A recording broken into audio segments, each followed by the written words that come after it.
രണ്ടാംഘട്ട വികസനം മുടങ്ങിയ കെ.എസ്.ആർ.ടി.സി ഡിപ്പോയുടെ നിർമ്മാണം ഉടൻ ആരംഭിക്കുമെന്ന് പുനലൂർ നഗരസഭ vice chairman VP. Unnikrishnan live വാർത്തയോട് പറഞ്ഞു. നമ്മുടെ കൗൺസിൽ അധികാരത്തിൽ വരുമ്പോൾ കഴിഞ്ഞ കൗൺസിലിന്റെ കാലത്ത് 1,28,00,000 രൂപയുടെ വികസന പ്രവർത്തനവും അതുപോലെ എം.എൽ.എയുടെ ഫണ്ടിൽ നിന്ന് 25 ലക്ഷം രൂപ ചെലവാക്കി ഉള്ള വികസന പ്രവർത്തനവും നടന്ന് കഴിഞ്ഞിരിക്കുക.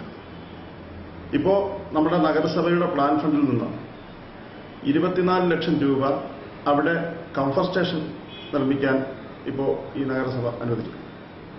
അതോടൊപ്പം തന്നെ നമ്മുടെ ബഹുമാന്യനായ രാജ്യസഭാ മെമ്പർ ശ്രീ കെ അച്യുതൻ എം.പിയുടെ ഫണ്ടിൽ നിന്നും 30 ലക്ഷം രൂപ ഇപ്പോൾ നമ്മൾ ആവശ്യപ്പെട്ടിരിക്കുക.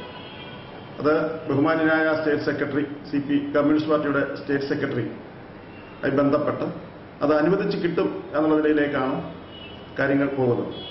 അപ്പോൾ അതനുസരിച്ച് ഇതിന്റെ ഈ 54 ലക്ഷം രൂപ ഉപയോഗിച്ച് ബാക്കി ഒരു ഭാഗം പണികൾ ഒരു ഘട്ടമായിട്ട് നമുക്കിപ്പോൾ തീർക്കാൻ സാധിക്കും. നഗരസഭയുടെ പ്ലാൻ ഫണ്ടിൽ വെച്ചാണ് നമ്മൾ ഈ പൈസ ചെലവാക്കുന്നത്. അപ്പോൾ അതുകൊണ്ട് തന്നെ DPCയുടെ അംഗീകാരം വാങ്ങിച്ച് വേണം ബാക്കി കാര്യങ്ങൾ നടപ്പിലാക്കാൻ.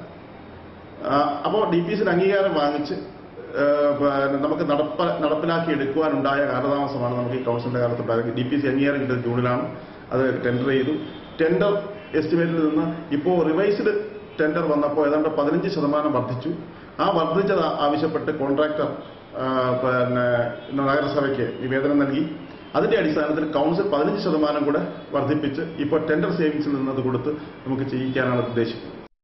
നഗരസഭയുടെ പ്ലാൻ ഫണ്ടിൽ 25 ലക്ഷം രൂപ വകയിരുത്തിയിട്ടുണ്ടെന്നും 15% കൂടി ഉൾപ്പെടുത്താൻ നടപടിയെടുത്തതായും ഡിപ്പോ വികസനത്തിനായി സി അച്യുതൻ എം.പിയുടെ ഫണ്ടിൽ നിന്ന് 30 ലക്ഷം ലഭ്യമാക്കണമെന്ന് അഭ്യർത്ഥിച്ചതായും അദ്ദേഹം പറഞ്ഞു. ലൈവ് വാർത്ത, പുനലൂർ.